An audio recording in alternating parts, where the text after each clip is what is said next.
Ready to use your dryer? In this video, we'll walk you through how to operate your Encore dryer. Load garments into the machine and close the door.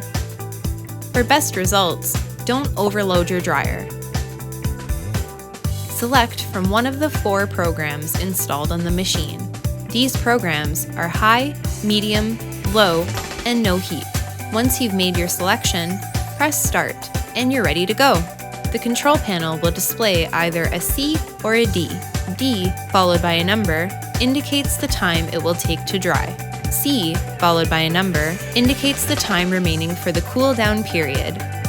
When your dry cycle is complete, it will read Done.